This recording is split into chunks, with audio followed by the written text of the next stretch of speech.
साजिश की भीड़ का पर्दाफाश हुआ है। मुंबई में बड़ी साजिश का पर्दाफाश किया है रिपब्लिक भारत ने। तो ये देखिए कितना शर्मसार है ये मामला। मीडिया में आने के लिए भीड़ जुटाई गई थी। साजिश का वीडियो अब सामने आया है। विनय दुबे नाम का शख्स जिसे गिरफ्तार किया गया है, उसने लोगों के बीच कैसे कल अफवाह फैलाई थी कि चलो अपने घर से चलो, ट्रेन में बैठो, अपने घर चलो। ये कैंपेन उसने चलाया था और उसी का नतीजा हमने देखा था कि कैसे अफवाह पर बांद्रा में, मुंबई के बांद्रा में बड़ी संख्या में लोग इकट्ठा हो गए थे अपने घरों की तरफ जाने के लिए। और ये सब कुछ किया गया था मीडिया में आने के लिए, जो खुलासा हो रहा है। और इसी खबर पर ज्यादा जानकारी और बातचीत के लिए सीधे रुख करेंगे ऐश्वर्या कपूर का, जो कि हमारे पॉलिटिकल एडिटर है। रिपब्लिक भारत पर साजिश की भीड़ का पर्दाफाश हुआ है। ऐश्वर्या, कल शाम जो भीड़ जुटी थी बांद्रा में, उसकी तस्वीरें लगातार हम अपने दर्शकों को दिखा रहे हैं और अब इस भीड़ का पर्दाफाश।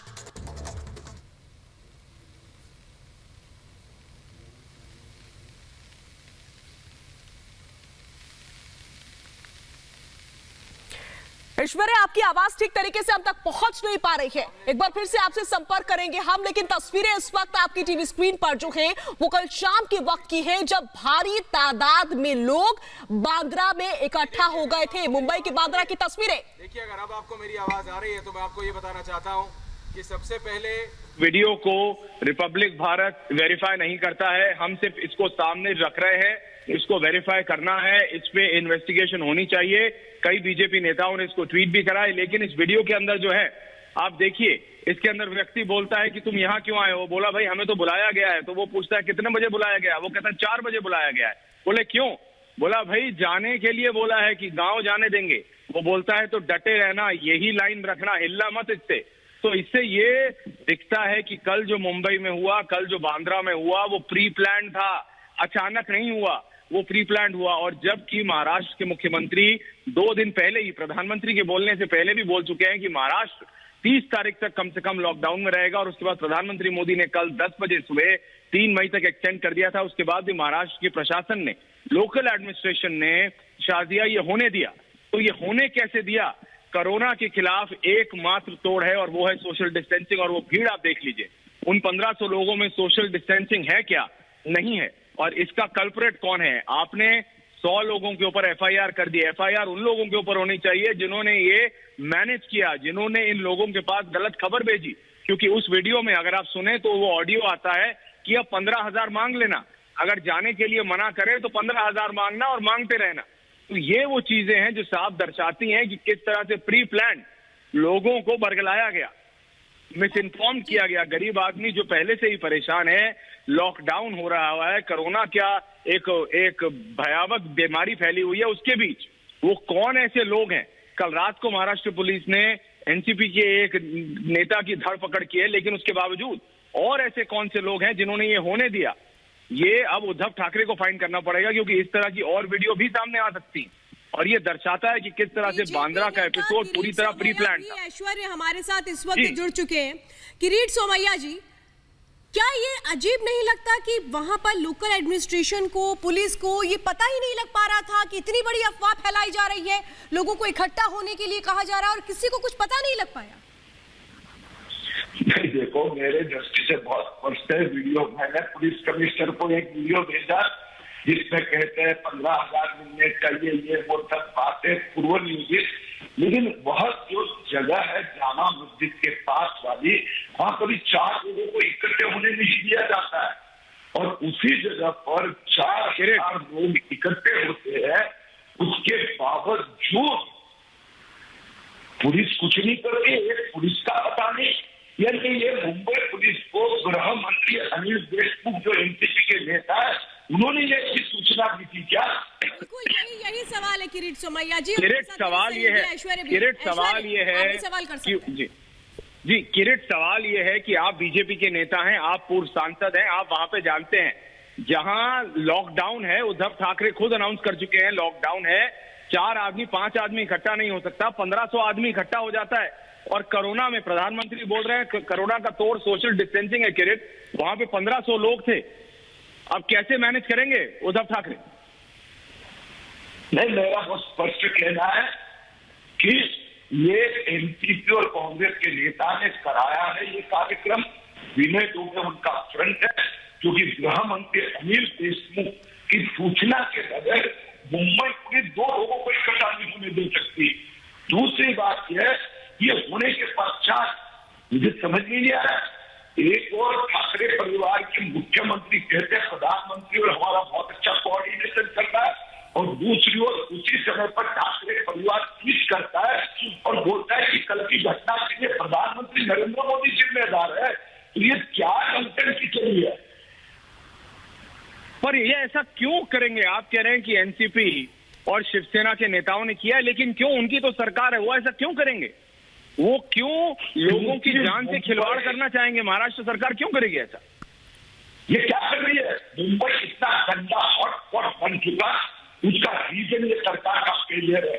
वो फेलियर छुपाने के लिए इस प्रकार से लोगों को इकट्ठा होने देना और इस प्रकार से तुरंत ट्वीट तैयार है महाशय की कि ये बाहरगांव जाना चाहते थे।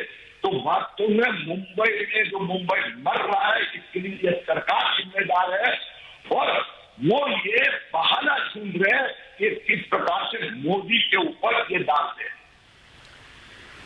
किरीट सोमैया जी, सवाल तो ये भी उठता है ना कि इस वक्त पॉलिटिक्स नहीं होनी चाहिए, तो ये कैसे कहा जा सकता है उद्धव सरकार की ओर से कि हमने तो कहा था केंद्र सरकार को कि आप ट्रेनें खोल दीजिए और लोगों को जाने दीजिए। तो आखिर ये बातें इस वक्त जबकि पूरी दुनिया जूझ रही है, इन बातों का क्या मतलब है? कमल थोड़ा आवाज नीचा करके बात करेंगे, हम चर्चा कर रहे हैं।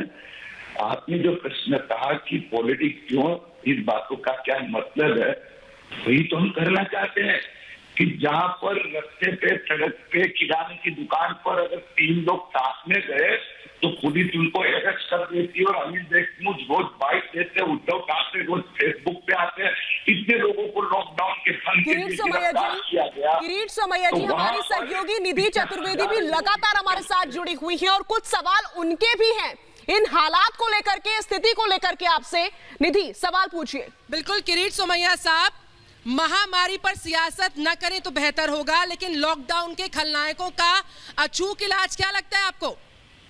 जहां 4 लोग खड़े नहीं हो सकते, वहां पर 1500 लोग जुट जाते हैं, साजिश हो जाती है महामारी के उस दौर में जब मुंबई का आंकड़ा सर्वाधिक है देश भर में। मैं पहले आपकी क्षमा चाहता हूँ, मैं मुंबई में पैदा हूँ, वो घटना की जगह से 1.5 फरलांग दूर मेरा जन्म हुआ है, और इसके लिए कृपा करके ये महामारी से हम मुंबई कर आप लोग जितने टेंशन में है, लेकिन अगर मैं ये सवाल पूछता हूँ कि जहां पर उस चौक में आज तक लॉकडाउन के दरमियान एक आदमी को इकट्ठा नहीं होने दिया, वहाँ हजारों लोग इकट्ठे होते हैं, 2 घंटे से इकट्ठे होते हैं और पुलिस कुछ नहीं करती है। और उस समय पर मैं अगर गृह मंत्री को प्रश्न पूछता हूँ तो आपने मुझे पॉलिटिक्स करना, ये कहना मुझे अच्छा नहीं लगता है। हम चिंतित है कि मुंबई ये वर्स्ट हॉटस्पॉट बना है। और जी किरीट जी, बहुत बहुत शुक्रिया हमारे साथ जुड़ने के लिए। इसी बीच हमारी सहयोगी लगातार हमारे साथ जुड़ी हुई है निधि चतुर्वेदी, उनका रुख करेंगे। निधि, मीडिया पर आने के लिए भीड़ जुटाई गई, झूठी अफवाह फैलाई गई, क्यों ना यह समझा जाए कि आज भी इस देश में वो लोग मौजूद हैं जो कि भोली भाली जनता को गुमराह करने का काम करते हैं, मोहरा बनाने का काम करते हैं। बिल्कुल शाजिया, ये और ऐसा हर शख्स जो है लॉकडाउन का खलनायक क्यों ना कहा जाए। सुनियोजित तरीके से भीड़ को जुटाना, भीड़ को भड़काना, माइग्रेंट कार्ड खेलना और उस पर राजनीति भी हो रही है, जो कि सरासर गलत है। लेकिन देखिए किस तरीके से बांद्रा की तस्वीर थी, बेहद खराब थी। ऐसे दौर में जब महामारी के वक्त में 4 से ज्यादा लोग खड़े नहीं हो सकते, सोशल डिस्टेंसिंग का कड़ाई के साथ पालन करने के लिए बार बार प्रधानमंत्री अलग अलग मंचों से अपील करते हैं। उसके बीच में एक साजिश सामने आती है जिसमें भीड़ को उकसाते हुए जमा रहने के लिए कहा जाता है मुंबई के उस इलाके में, और उनको बरगलाया जाता है। निधि, आपका रुख करेंगे। माजिद मेमन हमारे साथ इस वक्त एनसीपी लीडर भी जुड़ चुके हैं। माजिद साहब, क्या हो रहा था ये महाराष्ट्र में? क्या सरकार को कुछ पता नहीं था, या इस वक्त भी सिर्फ राजनीति नजर आती है? सब कुछ हो गया सरकार की नाक के नीचे और कुछ नहीं कर पाई सरकार? नहीं, देखिए इसमें कुछ तो अफवाह है, कुछ तो कम्युनिकेशन का गैप है, और कुछ तो किसी की लालच है। क्या वो सर, कम्युनिकेशन गैप कहां से? लोगों को गुमराह करने के लिए कम्युनिकेशन गैप सर कहां रहा? आप लोगों की तरफ से मिल जाएंगे आपको यहाँ से वहाँ अपने गांव भेजने की। माजिद मेमन जी, आवाज आप तक पहुंच पा रही है? एक सवाल आपसे पूछना चाहते हैं। 1 नहीं 2 नहीं, भारी तादाद में यहाँ पर लोग पहुंचते चले गए और पता ही नहीं चला। ऐसा आखिर हो कैसे सकता है? नहीं, ये हुआ है कुछ मिनटों में, 4 बजे के करीब में, और वो जैसे ही लोग इकट्ठा हुए, आप ये कह रहे हैं कि कुछ मिनटों की भीड़ है, ये कुछ मिनटों की भीड़ है? नहीं, लेकिन इसलिए तुरंत हम लोग, मुझे भी जब इसकी इत्तला दी गई 4 बजे करीब, फौरन बांद्रा पुलिस स्टेशन पे असिस्टेंट कमिश्नर को और म्युनिसिपल अथॉरिटीज को वगैरह अलर्ट किया गया कि फौरन इन्हें डिस्पर्स किया जाए पहले, उसके बाद बाकी सारा। तब तो वहाँ लाठीचार्ज किया गया ना, क्योंकि और कोई रास्ता नहीं था उनको हटाने का, मजबूरन कानूनी तौर पर। पूरा देश ये जानना चाहता है, जब लॉकडाउन था, जब महाराष्ट्र में लॉकडाउन है, सबसे ज्यादा केस देश भर में महाराष्ट्र से सामने आ रहे हैं, उसके बाद भी लॉकडाउन में इतने लोग इकट्ठा होते और आप कह रहे हैं कि कहीं कम्युनिकेशन गैप था, तो क्या सरकार की तरफ से वो कम्युनिकेशन गैप था? सरकार को, बल्कि जनता को या हम लोगों को या मीडिया को जैसे ही इसकी इत्तला हुई। माजिद जी, इसी बीच हमें जानकारी ये भी मिल रही है कि विनय दुबे जिसको गिरफ्तार किया गया है, जिस पर आरोप लगे हैं भीड़ जुटाने के, वो कार्यकर्ता है एनसीपी का? नहीं, वो देखिए अभी सब अफवाहों की बात है, इसमें कोई नहीं, वो कोई ऑफिसर नहीं, कोई जिम्मेदार नहीं है। अपने आप को कोई कुछ कह ले और सेल्फ इम्पोज्ड बन जाए, वो उसका कोई अर्थ नहीं है। आप सरकार का फेल्योर इसे मानते हैं? उद्धव सरकार का फेल्योर है ये? सर माजिद जी, ये उद्धव सरकार का फेल्योर है? उद्धव ठाकरे पर उद्धव सरकार का फेल्योर है, हाँ या ना में जवाब दीजिए। उद्धव सरकार का फेल्योर है? ये ठीक नहीं है, ये नमना तो मीडिया के लिए ठीक है। इतनी बड़ी भीड़ इकट्ठा होती है लॉकडाउन में, क्या ये सरकार का फेलियर नहीं है? हाँ या ना में जवाब दीजिए। देखिए, आप सुने भी जरा थोड़ा सा मुझे, कि न तो किसी राजनेता को आज। सर, हम आपकी हर बात को बड़ी ही गंभीरता के साथ सुन रहे हैं, लेकिन सवाल हमारे हैं जो कि बेहद लाजमी है। बहुत बहुत शुक्रिया हमारे साथ जुड़ने के लिए। माजिद मेमन को आप सुन रहे थे।